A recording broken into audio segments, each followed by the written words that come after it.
La tormenta azotaba las montañas de Michoacán con una furia que parecía presagiar algo más que mal tiempo. Aurelio Mendoza apretó el volante de su vieja camioneta mientras las gotas de lluvia golpeaban el parabrisas como pequeños puños desesperados. En el asiento trasero, sus hijos se mantenían en silencio. Mateo, de 16 años, miraba por la ventana con esa expresión distante que había adoptado desde la muerte de su madre, mientras Sofía, de 14, abrazaba con fuerza el oso de peluche que Carmen le había regalado en su último cumpleaños. «¿Falta mucho, papá?», preguntó Sofía, su voz apenas audible por encima del rugido del viento. Aurelio consultó el mapa arrugado sobre el tablero. «Ya casi llegamos, mija. Según el mapa debe estar por ahí». Señaló hacia una pendiente empinada, donde los pinos se alzaban como centinelas oscuros contra el cielo plomizo. El sendero se volvió más angosto y serpenteante. Las ruedas resbalaban ocasionalmente sobre el lodo, haciendo que la camioneta se bamboleara peligrosamente cerca del precipicio. Aurelio sentía las palmas sudorosas a pesar del frío que se filtraba por las ventanas mal selladas. «¿Por qué tuvo que dejarle el abuelo una casa en medio de la nada?», murmuró Mateo, rompiendo su silencio. «Era tu bisabuelo, y no está en medio de la nada», corrigió Aurelio, aunque él mismo comenzaba a cuestionarse la decisión de mudarse tan lejos de Morelia. «Los papeles dicen que está a solo 20 minutos del pueblo de San Isidro». Sofía se inclinó hacia adelante. «Papá, ¿es verdad que el bisabuelo Sebastián vivió aquí durante la Revolución? Eso dice la historia familiar. Pero ya sabes cómo son las historias de los viejos. La mitad son verdad y la mitad son inventos para hacer más interesante la vida». Un rayo iluminó súbitamente el paisaje, revelando una estructura extraña entre los árboles. Aurelio frenó bruscamente, haciendo que todos se inclinaran hacia adelante. «¡Ahí está!», susurró, casi sin creerlo. La cabaña se alzaba a unos 6 metros del suelo, sostenida por gruesos troncos de roble que formaban una estructura similar a una casa del árbol gigante. Era más grande de lo que había imaginado. 2 plantas, con un amplio porche que rodeaba toda la construcción. Las ventanas brillaban débilmente bajo la luz de los relámpagos, como ojos que observaran su llegada. «¿En serio vamos a vivir ahí arriba?», preguntó Mateo, su voz mezclando incredulidad y un matiz de miedo. Aurelio apagó el motor y el silencio inmediato fue perturbador. Solo se escuchaba la lluvia golpeando las hojas y un sonido extraño que no lograba identificar. Como un gemido suave que parecía venir del viento mismo. «Es temporal», se escuchó decir, aunque ya no estaba seguro si intentaba convencer a sus hijos o a sí mismo. «Solo hasta que me establezca con el trabajo de carpintería en el pueblo y podamos buscar algo mejor». Bajaron de la camioneta cargando lo esencial. Una escalera de madera conducía hasta una pequeña plataforma, donde comenzaba una escalera más empinada hacia la puerta principal. Los escalones crujían ominosamente bajo sus pies, empapándose rápidamente bajo la lluvia. Aurelio luchó con la cerradura oxidada mientras sus hijos esperaban detrás de él, pegados uno al otro como cuando eran pequeños y tenían miedo de los monstruos bajo la cama. La puerta finalmente cedió con un chirrido que se extendió más de lo normal, como si la casa misma suspirara. El interior olía a madera vieja, humedad y algo más que no podía definir. Aurelio buscó a tientas el interruptor de luz, esperando que la electricidad funcionara. Las bombillas parpadearon varias veces antes de estabilizarse, revelando una sala amplia con muebles cubiertos por sábanas blancas. «Al menos hay luz», murmuró, más para sí mismo. Sofía caminó lentamente hacia el centro de la habitación, sus pasos resonando de manera extraña en el piso de madera. «¿Papá?», dijo con una voz que Aurelio no le había escuchado antes. «¿Escuchas eso?». Se detuvieron a escuchar. Además de la lluvia y el viento, había algo más, un sonido rítmico, como si alguien caminara en el piso de arriba. Pasos lentos, deliberados. Son las ramas contra el techo, explicó Aurelio rápidamente, pero incluso él sabía que no sonaba convincente. Los pasos tenían un patrón demasiado regular, demasiado humano. Mateo se había quedado junto a la puerta, como si estuviera calculando la distancia de escape. ¿No se supone que la casa estuvo desocupada por años? Antes de que Aurelio pudiera responder, los pasos se detuvieron abruptamente. El silencio que siguió fue aún más perturbador que el sonido mismo. Era como si algo en el piso superior hubiera decidido detenerse a escuchar también. Sofía se acercó más a su padre. «No me gusta este lugar. Son solo los sonidos de una casa vieja. Mija, mañana con la luz del día todo se verá diferente». Pero mientras pronunciaba esas palabras, Aurelio sintió un escalofrío que no tenía nada que ver con la humedad de la noche. Un nuevo sonido los hizo sobresaltarse. Algo había caído en el piso superior. No era el sonido de un objeto inanimado, sino más bien como si alguien hubiera tropezado o dejado caer algo pesado deliberadamente. Los tres se miraron en silencio. En los ojos de sus hijos, Aurelio vio el mismo miedo que él trataba de ocultar. Se preguntó, no por primera vez, si había tomado la decisión correcta al traerlos a este lugar aislado, donde los recuerdos de Carmen parecían más distantes y las sombras más profundas. Otro relámpago iluminó las ventanas, y por un momento Aurelio hubiera jurado que vio una silueta moviéndose en el reflejo del cristal, pero cuando miró directamente, no había nada más que la tormenta rugiendo en la oscuridad externa. «Vamos a desempacar solo lo necesario por esta noche», dijo finalmente.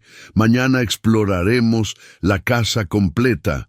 Pero mientras subían las maletas y preparaban las camas improvisadas en la sala, ninguno de ellos pudo ignorar que los pasos habían comenzado de nuevo en el piso superior, esta vez acompañados por algo que sonaba inquietantemente como susurros. La primera noche en la cabaña, suspendida, prometía ser muy larga. El amanecer trajo consigo una calma engañosa. Los rayos de sol se filtraban entre los pinos, creando patrones de luz y sombra que bailaban en las paredes de madera de la cabaña. Aurelio despertó en el sofá, con un dolor en el cuello y la inquietante sensación de haber sido observado durante toda la noche. Sus hijos dormían profundamente en el colchón que habían improvisado en el suelo. Sofía tenía ojeras pronunciadas y murmuró algo incomprensible entre sueños. Mateo se movía inquieto, como si estuviera luchando contra algo en sus pesadillas. Aurelio se levantó silenciosamente y caminó hacia la ventana. La vista era espectacular. El valle se extendía ante él como una alfombra verde salpicada de casas pequeñas que parecían casitas de juguete desde esa altura. A lo lejos, distinguió las torres de la iglesia de San Isidro, el pueblo donde esperaba encontrar trabajo. Un movimiento en la cocina lo sobresaltó. Al voltear, vio que una de las sillas estaba fuera de lugar, claramente movida desde la noche anterior. La recordaba perfectamente empujada bajo la mesa. Los chicos no pudieron haberla movido, murmuró para sí mismo, acercándose a examinarla. En el asiento había una marca circular, como si alguien hubiera estado sentado ahí recientemente con ropa húmeda. «Buenos días, papá». La voz de Sofía lo hizo sobresaltarse. «Buenos días, mija. ¿Dormiste bien?» Sofía se frotó los ojos. «Tuve sueños raros. Había una mujer en la cocina haciendo tortillas. Me decía que no pertenecíamos aquí». Aurelio sintió un escalofrío, pero sonrió tranquilizadoramente. «Solo fueron pesadillas por el cambio. Todo es nuevo y diferente». Mateo se despertó gruñendo. «Podemos desayunar algo que no sean sueños raros. Tengo hambre». Mientras preparaba café en la vieja estufa de gas, Aurelio decidió que era momento de explorar el pueblo. Necesitaba trabajo urgentemente, y quedarse encerrados en la cabaña solo alimentaría sus miedos. El viaje a San Isidro tomó exactamente 18 minutos por un sendero serpenteante que finalmente se conectaba con una carretera pavimentada. El pueblo era más pequeño de lo que había esperado. Una plaza central rodeada por una iglesia colonial, algunas tiendas, un mercado y casas de adobe pintadas en colores pastel. Se estacionaron frente a la panadería El Buen Pan, donde el aroma a bolillo recién horneado los recibió como un abrazo cálido. Una mujer de mediana edad, con delantal floreado, los saludó desde detrás del mostrador. «Nuevos visitantes, ¿vienen de paseo o se quedan? Nos acabamos de mudar», explicó Aurelio. «Heredé una propiedad por aquí cerca». La expresión de la mujer cambió sutilmente. «¿Una propiedad? ¿Dónde exactamente?» «La cabaña suspendida en las montañas era de mi bisabuelo, Sebastián Mendoza». Un silencio incómodo llenó la panadería. Incluso los otros clientes voltearon a mirarlos con expresiones difíciles de descifrar. «Ah», dijo finalmente la mujer, «la casa del árbol. Hacía mucho que no sabíamos de la familia Mendoza. ¿Conocieron a mi bisabuelo? Mi abuela me contó algunas historias». La mujer parecía elegir cuidadosamente sus palabras. Era un hombre complicado. Vivió ahí durante tiempos difíciles. Antes de que Aurelio pudiera hacer más preguntas, una voz femenina interrumpió desde la entrada. «Disculpe, usted es el nuevo inquilino de la cabaña Mendoza». Se volvieron para ver a una mujer de unos 40 años, con cabello castaño recogido en una coleta y ojos verdes que irradiaban inteligencia y algo que parecía preocupación. Vestía una blusa blanca y falda hasta la rodilla, con la postura de alguien acostumbrada a la autoridad. «Soy Esperanza Morales», se presentó, extendiendo la mano, «maestra de la escuela primaria. Disculpe la intromisión, pero cuando la señora Carmela mencionó su apellido...» «Mucho gusto, Aurelio Mendoza. Estos son mis hijos, Mateo y Sofía». Esperanza estudió sus rostros con una expresión maternal. «Podríamos hablar en privado. Hay algunas cosas sobre esa propiedad que debería saber». Se sentaron en una mesa de la cafetería adyacente mientras los niños exploraban la pequeña librería del pueblo. Esperanza parecía luchar con cómo comenzar la conversación. «Mire, señor Mendoza, no quiero asustarlo, pero esa cabaña tiene una historia complicada. Los lugareños preferimos no hablar mucho de ella». «¿Qué tipo de historia?» «Su bisabuelo construyó esa casa durante la Revolución, supuestamente para proteger a familias que huían de la violencia, pero...» Esperanza bajó la voz. «Desaparecieron varias familias que se quedaron ahí. Nunca se supo qué les pasó». Aurelio sintió que el café se volvía amargo en su boca. «¿Está insinuando que mi bisabuelo tuvo algo que ver?» «No estoy insinuando nada, solo le digo lo que se cuenta. Además», agregó con una expresión más suave, «han pasado cosas extrañas en esa casa. Sonidos, apariciones. La gente dice que las familias desaparecidas nunca pudieron descansar en paz. No creo en fantasmas, profesora Morales». «Yo tampoco», respondió Esperanza firmemente, «pero creo en los peligros reales. Y hay personas en este pueblo que no verán con buenos ojos que la familia Mendoza haya regresado». Como invocado por sus palabras, un hombre alto y corpulento se acercó a su mesa.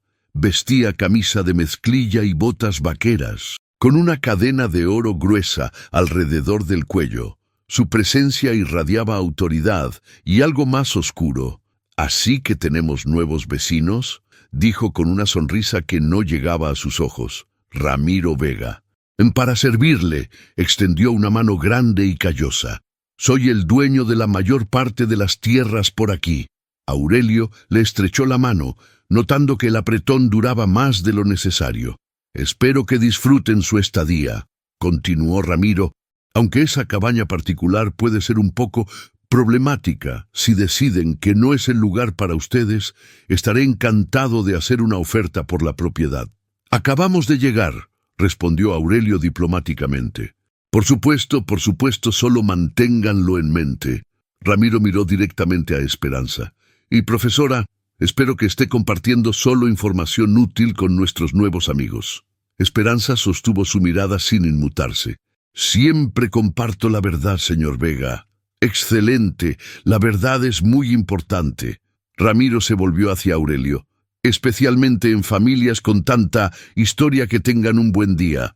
Se alejó con paso decidido, dejando una tensión palpable en el aire. Ese hombre me da escalofríos, murmuró Esperanza. Su familia llegó aquí hace unos 30 años y de alguna manera terminó poseyendo la mitad del pueblo. Aurelio procesaba la información mientras observaba a Ramiro hablar con otros lugareños. Todos asintiendo respetuosamente a sus palabras. ¿Qué me aconseja, profesora? Tenga cuidado, y si algo extraño sucede en esa cabaña, no lo ignore. A veces lo que parece sobrenatural tiene explicaciones muy terrenas. Cuando regresaron a la cabaña esa tarde, Aurelio llevaba un contrato de trabajo como carpintero en la construcción de una nueva escuela. También llevaba una sensación creciente de que había metido a su familia en algo mucho más complicado de lo que había imaginado. Los pasos en el piso superior comenzaron de nuevo esa noche, esta vez acompañados por el sonido inconfundible de muebles siendo arrastrados. La segunda noche en la cabaña, los sonidos se volvieron más específicos y perturbadores. Aurelio despertó a las 3 de la madrugada con el ruido de lo que parecían cajas siendo movidas en el ático. Se armó de valor y subió por la estrecha escalera que llevaba al segundo piso, una linterna en la mano temblorosa. El ático estaba lleno de telarañas y polvo, con montones de objetos cubiertos por mantas viejas, pero lo que llamó su atención fue una pared que parecía más nueva que las otras, como si hubiera sido construida recientemente para sellar algo. Un grito desde abajo lo hizo bajar corriendo. Sofía estaba en el centro de la sala, señalando hacia la pared donde colgaba un cuadro de paisaje mexicano. ¡Papá! ¡Mira! El cuadro estaba torcido. Revelando el borde de algo detrás del marco, Aurelio lo enderezó y descubrió que ocultaba una pequeña abertura en la pared de madera, como un escondite secreto. ¿Qué hay ahí?, preguntó Mateo, que había despertado con el grito de su hermana. Aurelio metió la mano en el hueco y sus dedos tocaron algo que parecía papel. Extrajo un sobre amarillento y una fotografía en sepia que los dejó sin aliento. La fotografía mostraba a una familia de 5 personas. Padres jóvenes con 3 niños pequeños estaban parados frente a la misma cabaña, pero en el fondo se veía otra estructura que ya no existía. En el reverso, alguien había escrito con tinta desvanecida: Familia Hernández, marzo 1918, que Dios los proteja. El sobre contenía una carta fechada 2 meses después. Mi querido Sebastián, los Hernández nunca llegaron a Guadalajara como habíamos acordado. Sus parientes están desesperados. ¿Qué pasó con ellos? La gente del pueblo está haciendo preguntas. Necesito respuestas. Tu hermano, preocupado, Francisco. ¿Qué significa esto?, susurró Sofía, antes de que Aurelio pudiera responder. Escucharon un golpe fuerte en la puerta principal. Eran las 4 de la madrugada. ¿Quién puede ser a esta hora?, murmuró Mateo. Aurelio se acercó cautelosamente a la ventana y vio una silueta oscura en el porche. El corazón le latía con fuerza mientras se dirigía a la puerta. ¿Quién es? Soy Esperanza Morales. Disculpe la hora, pero vi luces encendidas y necesito hablar con usted. Aurelio abrió la puerta encontrándose con una Esperanza muy diferente a la mujer segura que había conocido en el pueblo. Estaba pálida, nerviosa, mirando constantemente hacia los árboles como si esperara que alguien la siguiera. Profesora, ¿qué hace aquí tan tarde? Temprano, corrigió ella. No pude dormir. Hay cosas que no le dije ayer. Y sus ojos se posaron en la fotografía que Aurelio aún tenía en la mano. ¡Oh, Dios mío! ¿Dónde encontró eso? En un escondite detrás de ese cuadro. Los conoce. Esperanza tomó la fotografía con manos temblorosas. La niña pequeña. Se parece mucho a mi bisabuela. Ella me contó una historia antes de morir. Su familia desapareció cuando era pequeña, durante la Revolución. Vinieron a buscar refugio aquí. Su familia, los Hernández, Esperanza era el nombre de la niña, por eso me pusieron así. Mi bisabuela logró escapar, pero nunca supo qué pasó con sus padres y hermanos. Las lágrimas corrían por sus mejillas. Toda mi vida pensé que era solo una historia triste de la guerra. Sofía se acercó tímidamente. Entonces los ruidos que escuchamos podrían ser muchas cosas, interrumpió Esperanza, recuperando su compostura práctica. Pero lo que me preocupa son los vivos, no los muertos. Les contó lo que había omitido el día anterior. 3 familias habían intentado quedarse en la cabaña en las últimas 2 décadas. Todas se habían marchado súbitamente durante la noche, reportando fenómenos extraños. La última familia, los Delgado, había dejado sus pertenencias y nunca regresó por ellas. Ramiro Vega siempre aparece cuando alguien se va, agregó Esperanza. Hace ofertas por la propiedad, aunque oficialmente no puede comprarla porque el título sigue siendo de la familia Mendoza. ¿Piensa que él tiene algo que ver con las familias que se van? No lo sé, pero sé que tiene amigos poderosos en la región y que su dinero viene de fuentes que nadie cuestiona. Un nuevo sonido los interrumpió. Pasos en el porche, pero esta vez no venían del piso superior. Alguien caminaba alrededor de la cabaña. Aurelio apagó las luces rápidamente y se acercó a la ventana. Una figura oscura se movía entre los árboles, claramente observando la casa. «¿Tienen teléfono?», susurró Esperanza. «No hay línea aquí arriba». La figura se detuvo directamente frente a la ventana principal, como si supiera que estaban observando. Durante varios segundos permaneció inmóvil. Luego, lentamente, levantó una mano en lo que podría haber sido un saludo o una amenaza. Después de lo que parecieron horas, la figura se alejó, pero antes de desaparecer completamente entre los árboles, dejó algo colgando de la escalera de entrada, una fotografía nueva, claramente tomada con una cámara moderna. Cuando se sintieron seguros de salir, encontraron la imagen que los heló la sangre. Era una foto de los 3 durmiendo en la sala la noche anterior. Tomada desde dentro de la cabaña, en el reverso, alguien había escrito con letra clara: «Las familias que no entienden las reglas tienden a desaparecer. Pregúntenle a los Hernández». Esperanza los miró con una mezcla de miedo y determinación. «Ahora sí estoy segura. Ustedes están en peligro real». El amanecer los encontró reunidos alrededor de la mesa de la cocina, planeando su siguiente movimiento mientras los primeros rayos de sol se filtraban entre las cortinas de la cabaña, que ya no se sentía como un refugio, sino como una trampa suspendida entre los árboles. El descubrimiento del diario cambió todo. Sofía lo encontró 3 días después, mientras exploraba un armario en el cuarto que había elegido como su habitación. El libro estaba envuelto en un trozo de cuero y atado con un cordón que parecía haber sido cortado recientemente. «Papá, tienes que ver esto», gritó desde arriba. Aurelio subió los escalones de 2 en 2. Seguido por Mateo, encontraron a Sofía sentada en el suelo, con el diario abierto sobre sus piernas cruzadas. Su cara había perdido todo el color. «Es del bisabuelo Sebastián», susurró. «Y dice cosas horribles».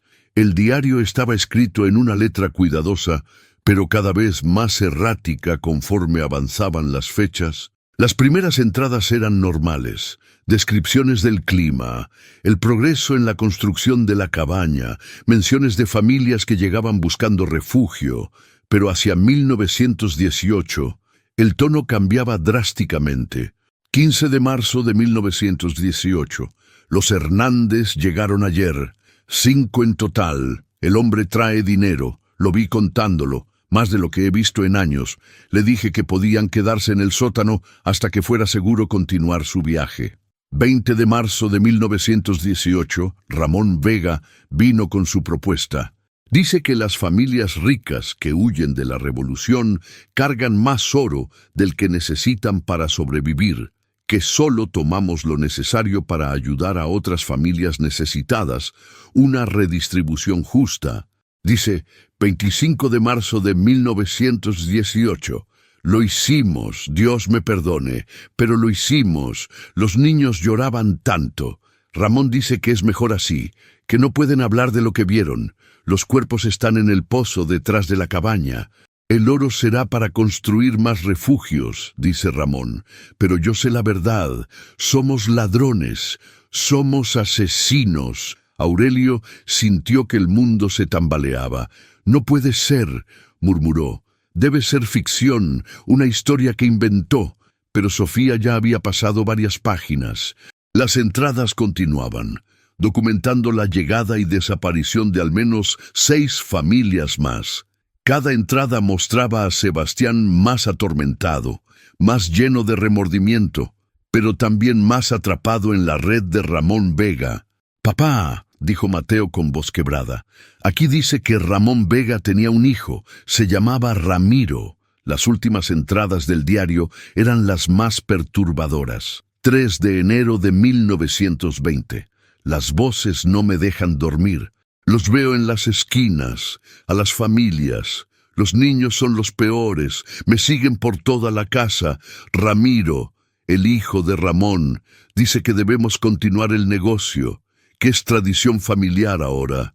Le dije que no, le dije que se acabó. 10 de enero de 1920.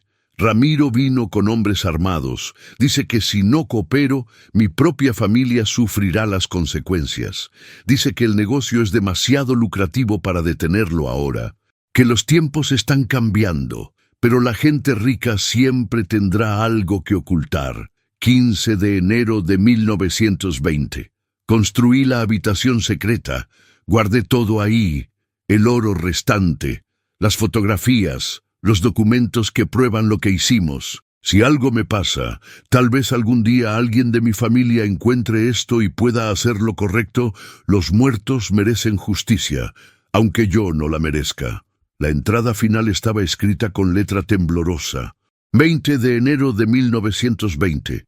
Ramiro descubrió la habitación secreta, se llevó el oro, pero no encontró este diario. Dice que voy a tener un accidente de casa, que la operación continuará con otros socios más cooperativos. Dice que mis descendientes nunca deben regresar a esta cabaña, porque conocen los secretos familiares. Si alguien de mi sangre lee esto, huyan. Los Vega nunca olvidan y nunca perdonan. El silencio que siguió fue roto por el sonido inconfundible de vehículos subiendo por el sendero montañoso. Aurelio corrió a la ventana y vio 3 camionetas negras acercándose a la cabaña. «Escondan el diario», ordenó rápidamente, «y actúen normal». Sofía lo envolvió de nuevo en el cuero y lo metió debajo de su colchón justo cuando golpearon la puerta. Ramiro Vega estaba parado en el porche, acompañado por 4 hombres que no intentaban ocultar las armas en sus cinturones. Su sonrisa era la misma de siempre, pero sus ojos tenían una frialdad nueva. «Buenos días, familia Mendoza. Espero que estén disfrutando su nueva casa». «Señor Vega», respondió Aurelio, tratando de mantener su voz estable. «¿Qué lo trae por aquí?» «Solo una visita de cortesía. Supe que han estado explorando la propiedad, encontrando cosas viejas». Sus ojos se posaron en cada uno de ellos evaluando. «Las casas viejas están llenas de historias, ¿no es cierto?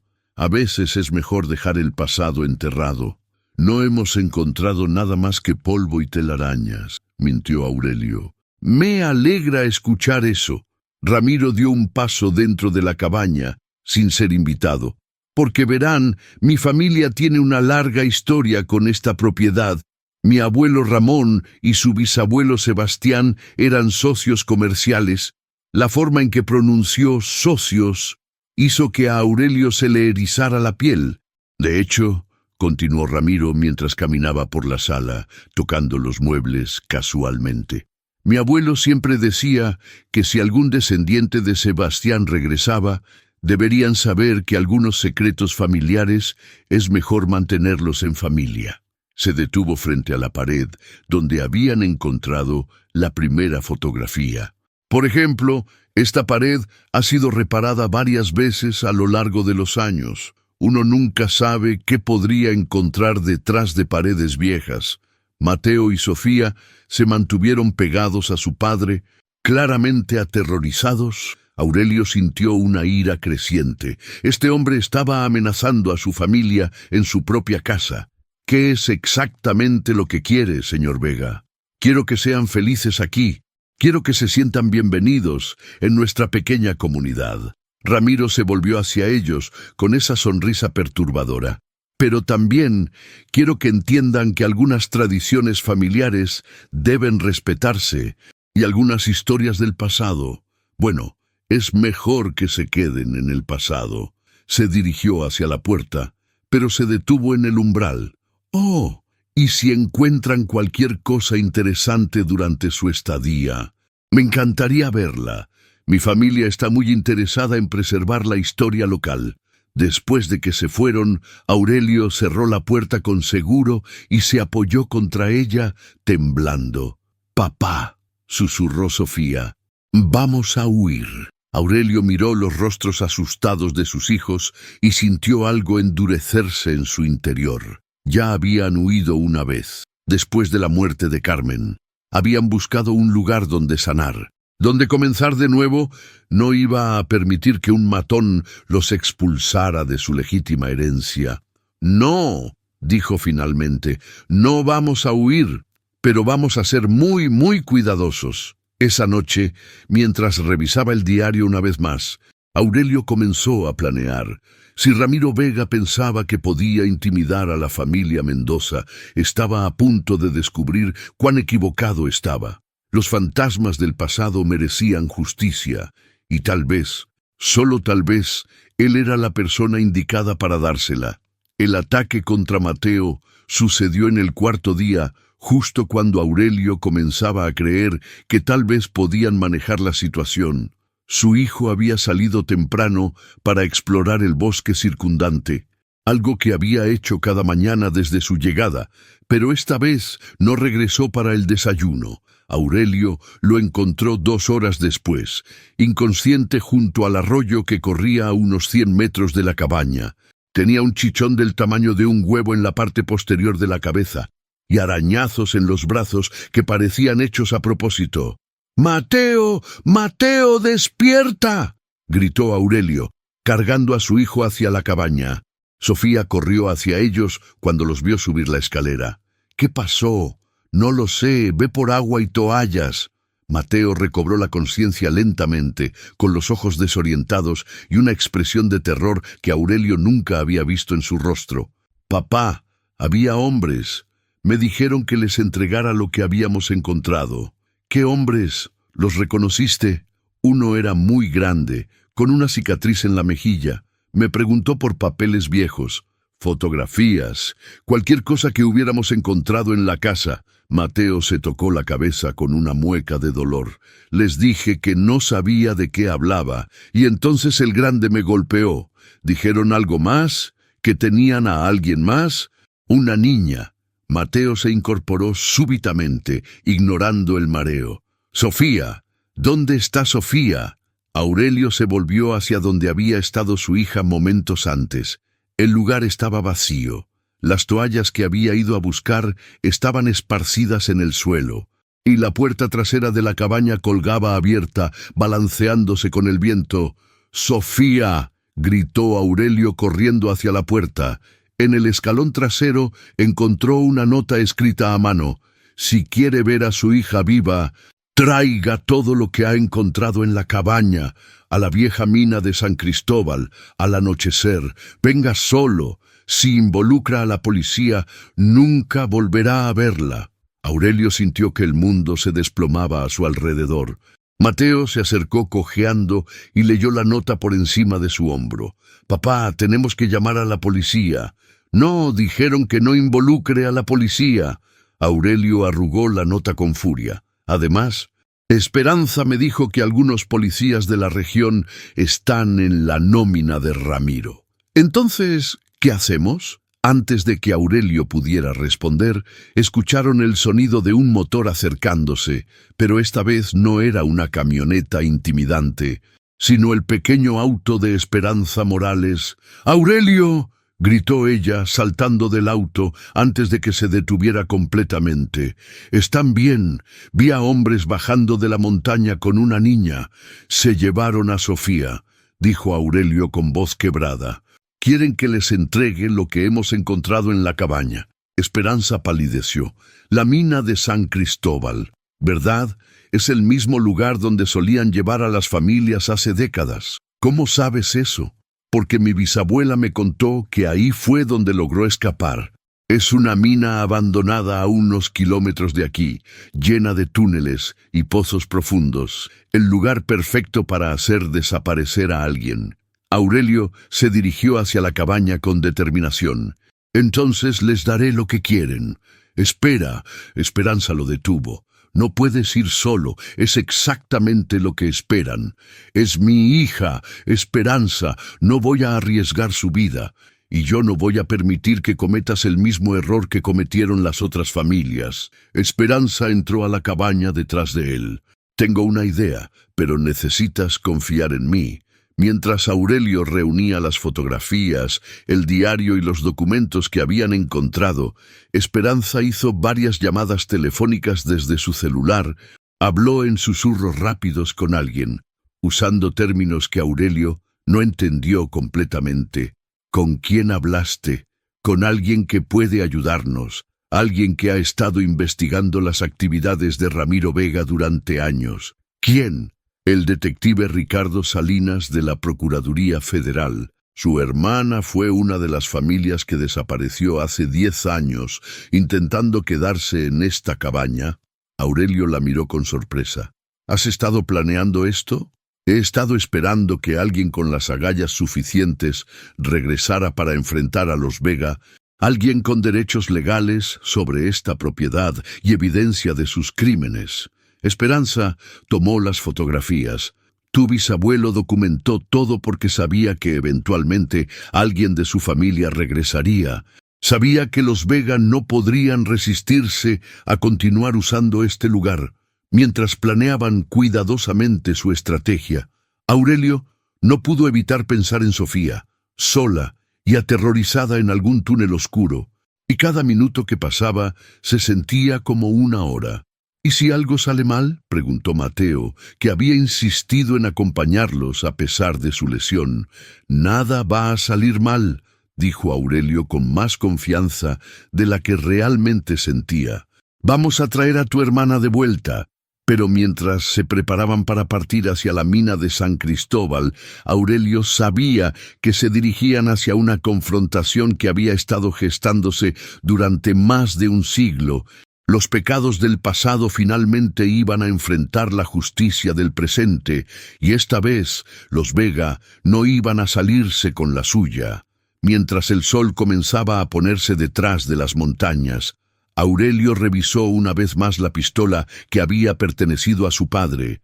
Esperaba no tener que usarla, pero si era necesario para salvar a Sofía, estaba preparado para cualquier cosa.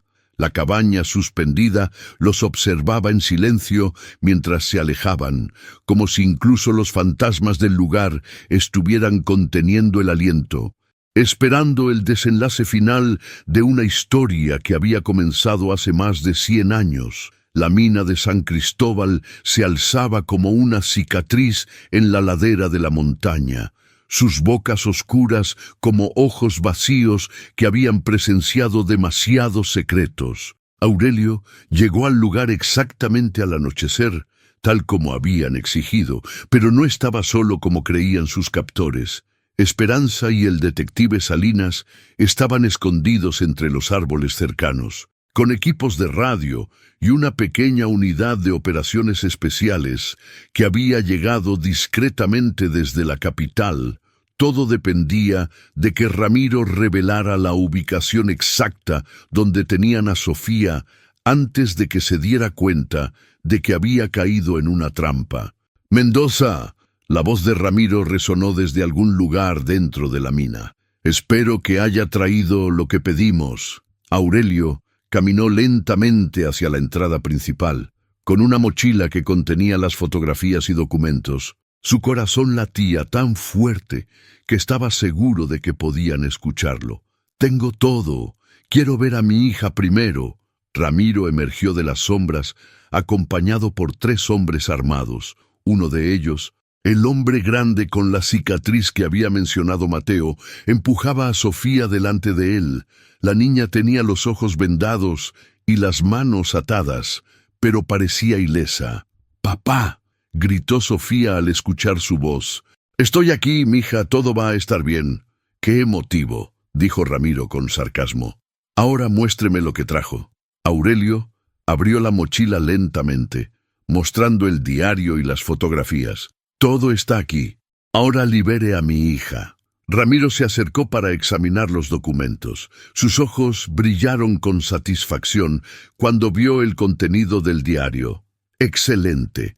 Mi abuelo siempre se preguntó dónde había escondido Sebastián sus escritos». Ramiro hojeó las páginas con deleite perverso. «¿Sabe qué dice aquí? Describe en detalle cómo su bisabuelo participó voluntariamente en el asesinato de familias enteras, cómo se quedaba con su oro y enterraba los cuerpos. También describe cómo su familia lo obligó a hacerlo», replicó Aurelio.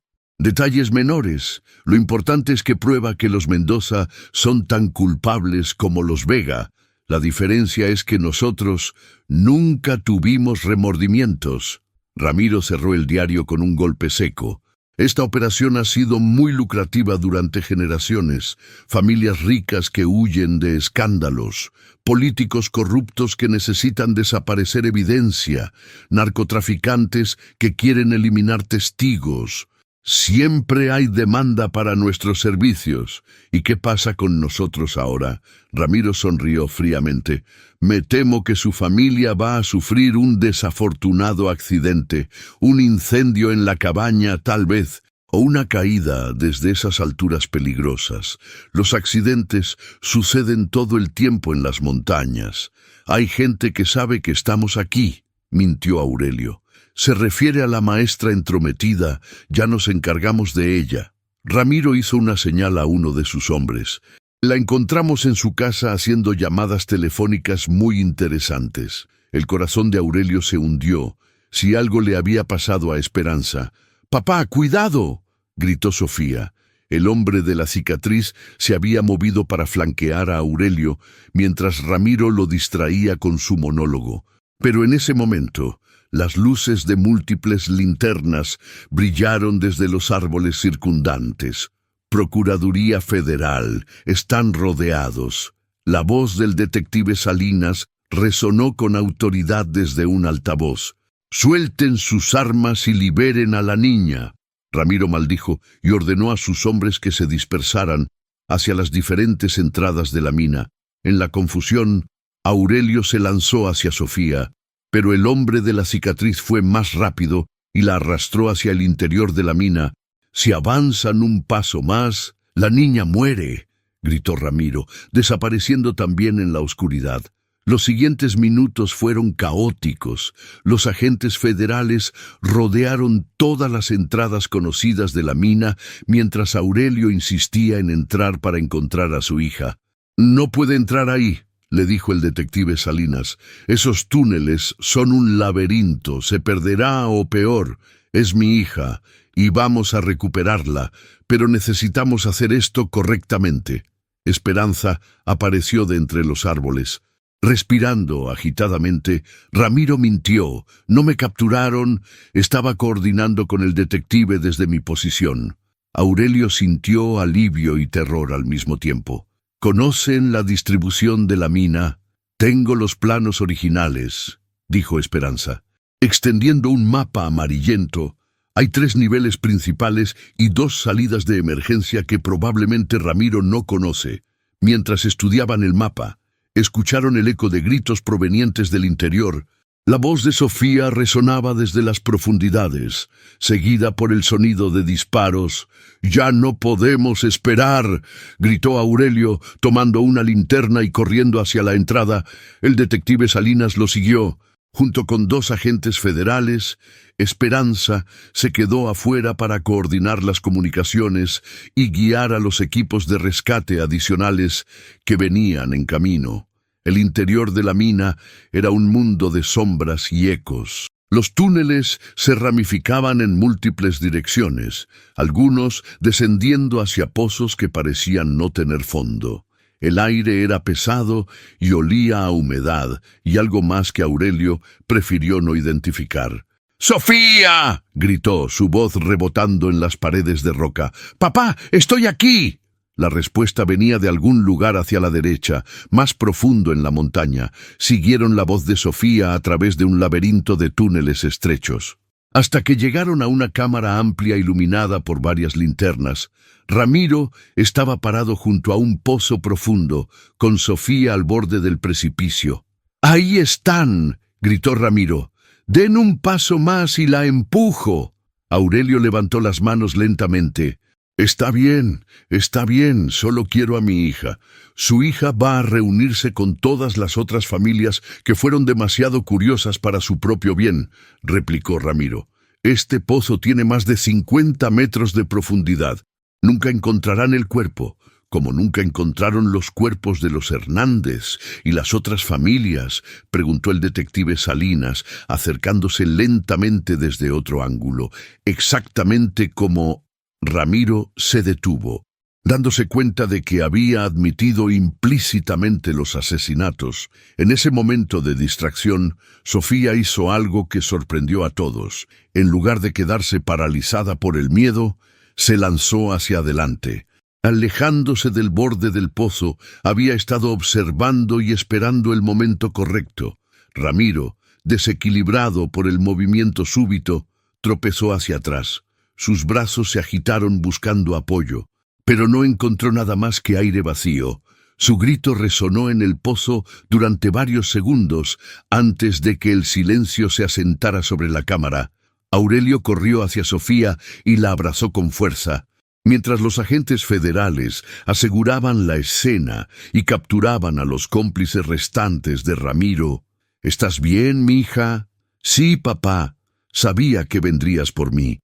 Mientras salían de la mina, Esperanza los recibió con lágrimas en los ojos. La pesadilla había terminado, pero Aurelio sabía que el proceso de sanación apenas comenzaba.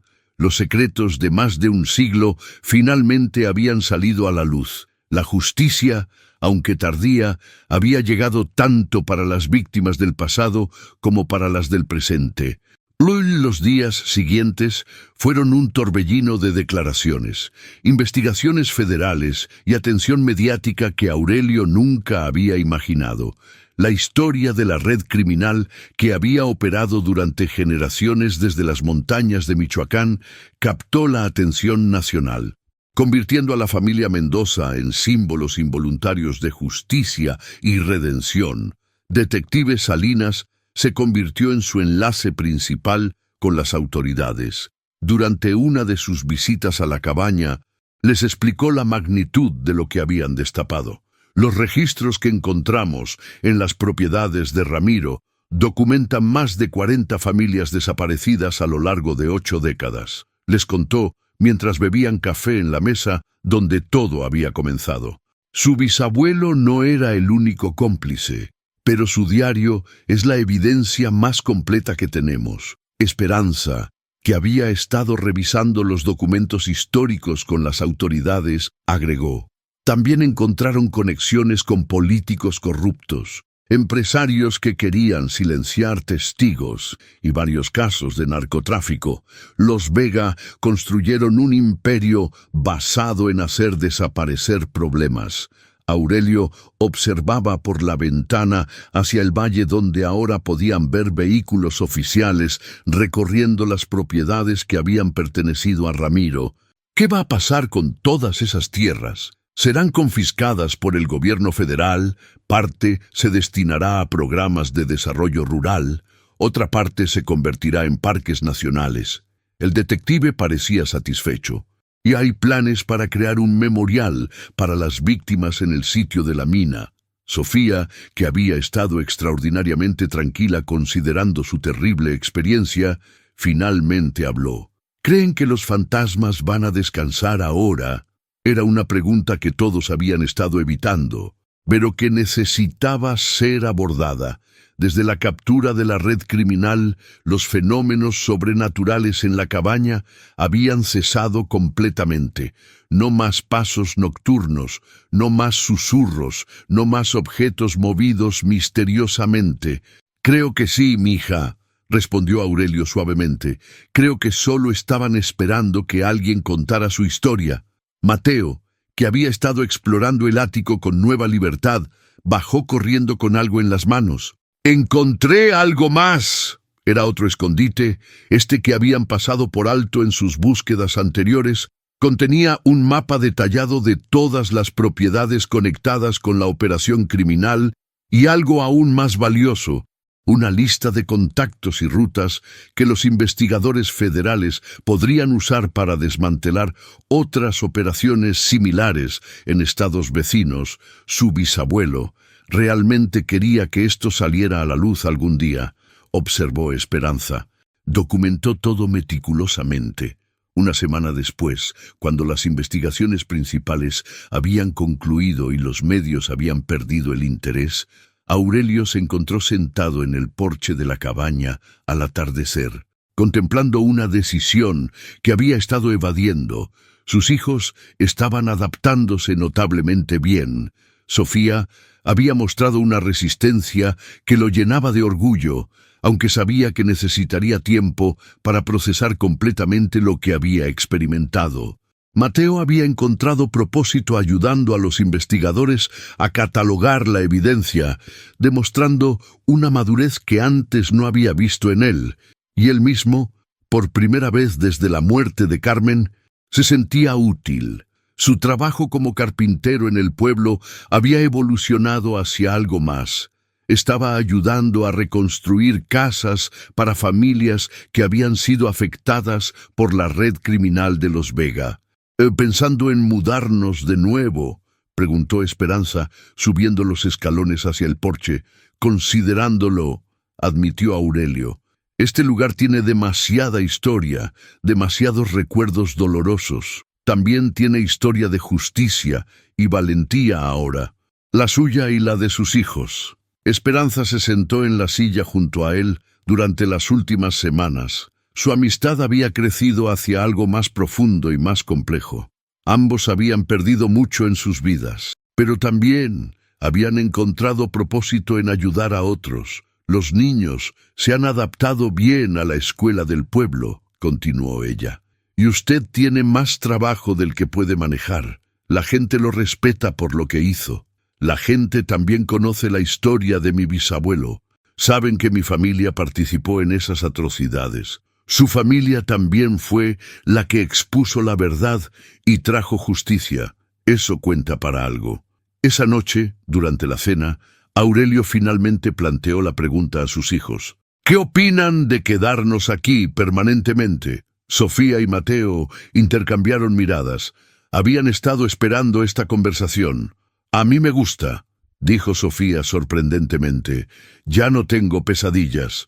Y siento como si mamá estuviera más cerca aquí, donde pasaron cosas importantes». Mateo asintió. «Además, tenemos amigos aquí ahora, y trabajo real que importa. ¿No les molesta la historia de la cabaña? La historia ya no es solo del bisabuelo Sebastián», dijo Mateo pensativamente. «Ahora también es nuestra historia, y nuestra historia es mejor». Aurelio sonrió. Sus hijos habían crecido tanto en estas semanas. Carmen estaría orgullosa de cómo habían enfrentado la adversidad y encontrado fuerza en ella. 3 meses después, Aurelio había transformado el ático de la cabaña en un pequeño museo dedicado a las víctimas de la red criminal. Exhibía fotografías de las familias desaparecidas, copias del diario de Sebastián. El original había sido entregado a las autoridades. Información sobre los esfuerzos de justicia restaurativa en la región. Los fines de semana, grupos de estudiantes y familias visitaban el museo. Esperanza, que se había convertido en la curadora no oficial, guiaba las visitas y contaba la historia completa, tanto los horrores del pasado como la valentía de quienes finalmente trajeron justicia. Es importante recordar, les decía a los visitantes, que el mal prospera cuando la gente buena no hace nada, pero también es importante recordar que nunca es demasiado tarde para hacer lo correcto. Un año después de su llegada a la cabaña, Aurelio se despertó con el sonido de la lluvia golpeando suavemente las ventanas. Pero esta vez, en lugar de presagiar algo siniestro, el sonido lo tranquilizaba.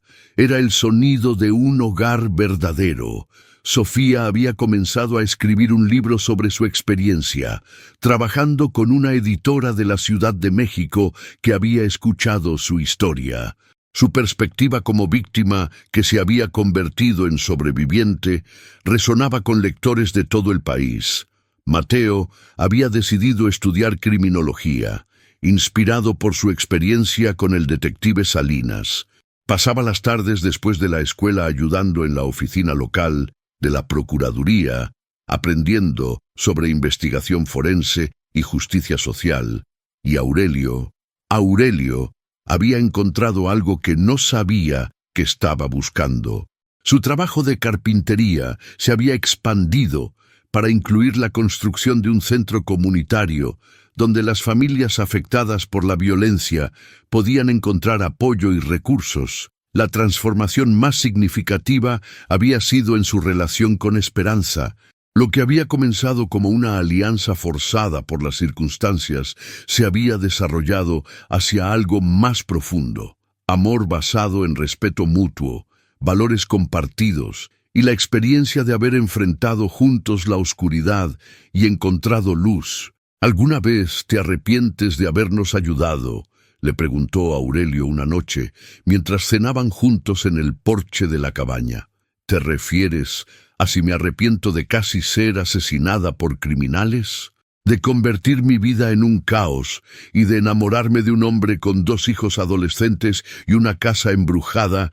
Esperanza sonrió. Ni por un segundo. Los fantasmas habían desaparecido completamente de la cabaña, pero habían sido reemplazados por algo mejor. La presencia de familia, amor y propósito. Las voces que ahora llenaban la casa eran de risa, conversación y planes para el futuro. El detective Salinas los visitaba regularmente, a veces para asuntos oficiales relacionados con casos derivados de la investigación original, pero más frecuentemente como amigo. Su hermana, cuya desaparición había motivado años de investigación solitaria, había sido finalmente enterrada con dignidad después de que encontraran sus restos en la mina de San Cristóbal. Su caso cambió toda mi perspectiva sobre la justicia, les contó durante una de sus visitas. Durante años pensé que justicia significaba venganza, pero ustedes me mostraron que justicia real significa sanación para las víctimas, para las familias y para las comunidades.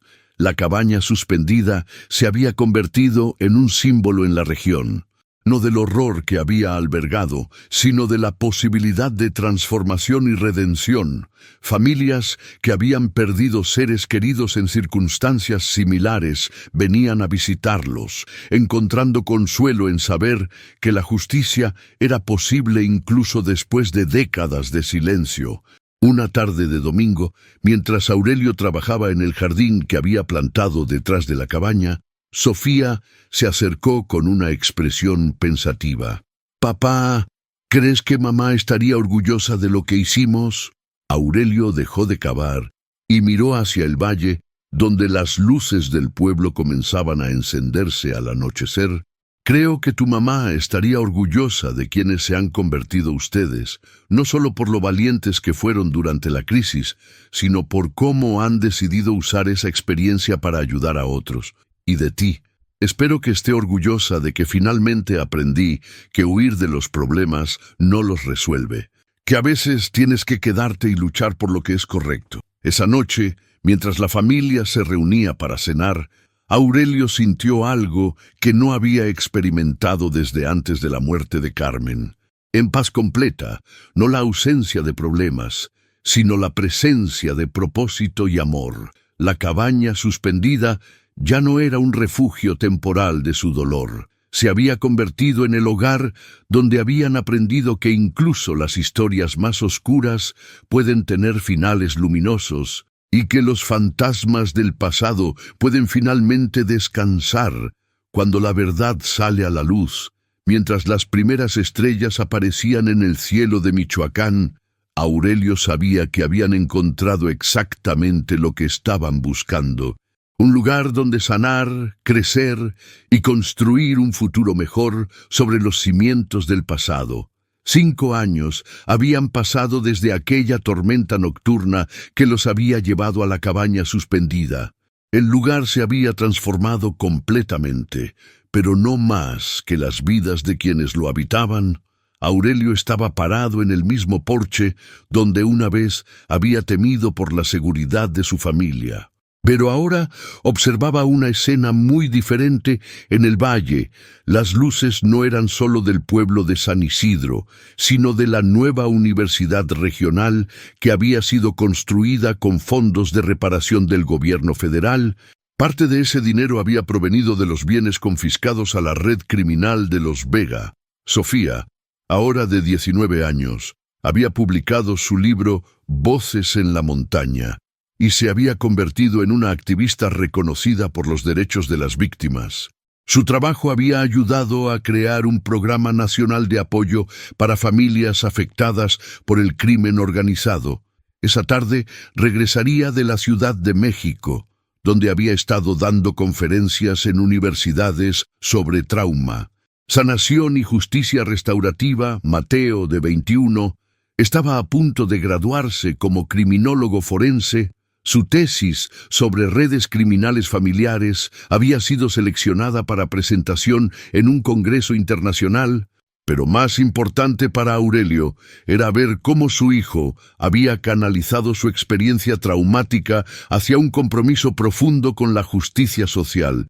Pensando en el pasado, preguntó Esperanza, acercándose por detrás y rodeándolo con sus brazos, pensando en el futuro, respondió Aurelio, cubriendo las manos de ella con las suyas. Sofía va a anunciar algo importante en la cena de hoy. Ya sabes qué es.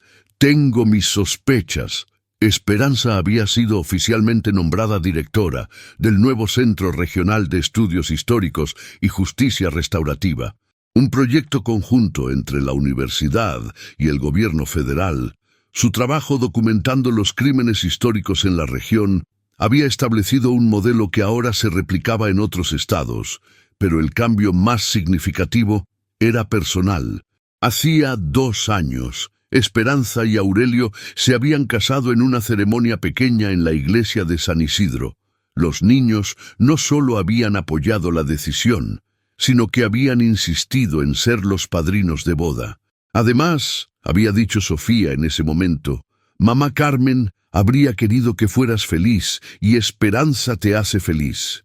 La cabaña ahora albergaba una familia expandida. Los fines de semana llegaban estudiantes de doctorado que investigaban temas relacionados con memoria histórica, victimización y sanación comunitaria. Durante las vacaciones llegaban familias enteras, víctimas de otros crímenes que encontraban consuelo y orientación en la historia de los Mendoza. El antiguo ático había sido renovado completamente como centro de documentación.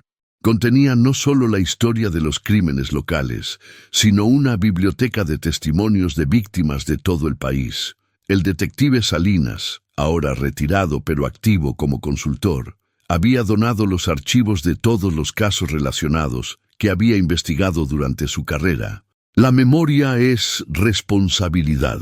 Era la frase que Esperanza había inscrito en la entrada del centro. Recordamos no para perpetuar el dolor, sino para prevenir su repetición. Esa tarde, cuando Sofía llegó de la capital, reunió a toda la familia en la sala principal. Su expresión mezclaba nerviosismo y emoción. «Tengo una noticia importante», comenzó. «He decidido crear una fundación». Aurelio sonrió. Lo había estado esperando. «Se va a llamar Fundación Voces Suspendidas», continuó Sofía. «Estará dedicada específicamente a ayudar a niños y adolescentes que han sido víctimas de crimen organizado o corrupción, queremos ofrecerles no solo apoyo psicológico, sino oportunidades educativas reales. ¿Dónde va a tener sede?, preguntó Mateo. Aquí, en San Isidro, he estado trabajando con el gobierno estatal para conseguir financiamiento y... Sofía hizo una pausa dramática. También he estado hablando con algunas universidades internacionales sobre programas de intercambio. Esperanza se acercó y abrazó a Sofía. Tu mamá Carmen estaría increíblemente orgullosa. ¿Sabes qué es lo que más me orgullece?, dijo Aurelio, con voz emocionada. Que decidiste usar tu experiencia para construir algo hermoso. No te quedaste en el papel de víctima. Aprendí eso de ti, papá, cuando decidiste quedarte y luchar en lugar de huir. Esa noche, mientras celebraban con una cena especial en el porche, Aurelio reflexionó sobre el extraordinario viaje que habían recorrido. Habían llegado a la cabaña como refugiados de su propio dolor, buscando escapar de los recuerdos de la muerte de Carmen. Pero en lugar de escape, habían encontrado propósito.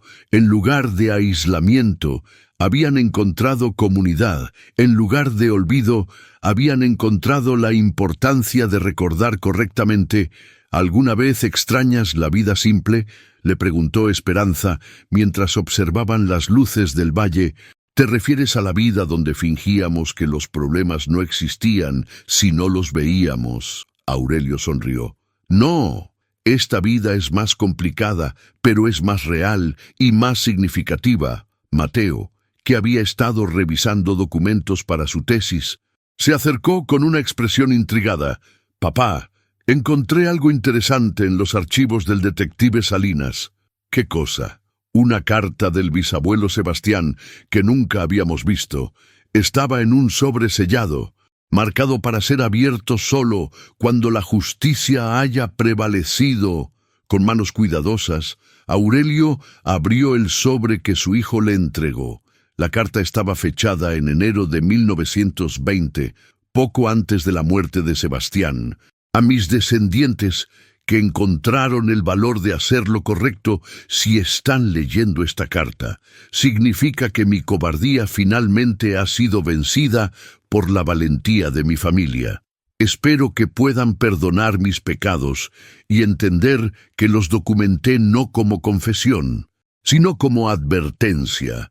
Construí esta cabaña en las alturas porque creía que la distancia física podía crear distancia moral. Me equivoqué. No hay altura suficiente para escapar de las consecuencias de nuestras decisiones. Pero también construí esta cabaña como refugio para los inocentes. Ese era su propósito original, y espero que ustedes hayan restaurado ese propósito.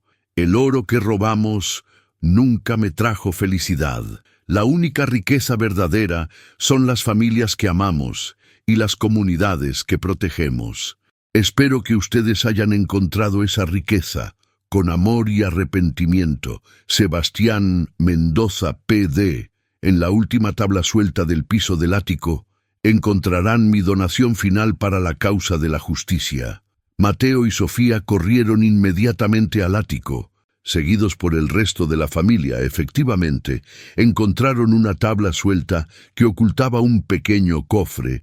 Dentro había monedas de oro de la época revolucionaria y una nota para construir algo mejor sobre las ruinas de mis errores. ¿Cuánto crees que vale?, preguntó Mateo. Suficiente para financiar los primeros años de la fundación, calculó Esperanza, que tenía experiencia evaluando artefactos históricos. Pero para Aurelio, el valor real no estaba en el oro, sino en el círculo completo que habían logrado. Su bisabuelo había comenzado un ciclo de violencia y corrupción. Su familia lo había terminado y había transformado el lugar en un símbolo de justicia y sanación. Esa noche, después de que todos se habían ido a dormir, Aurelio salió al porche una vez más. La cabaña suspendida estaba en silencio, pero era un silencio de paz, no de secretos ocultos. Miró hacia las estrellas y sintió la presencia de Carmen más fuerte que nunca. No como un fantasma que lo atormentara, sino como una bendición que lo acompañaba.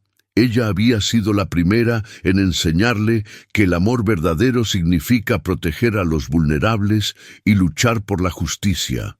Gracias, susurró hacia la noche, por enseñarme que el hogar no es un lugar al que huyes, sino un lugar desde el cual luchas por lo que es correcto.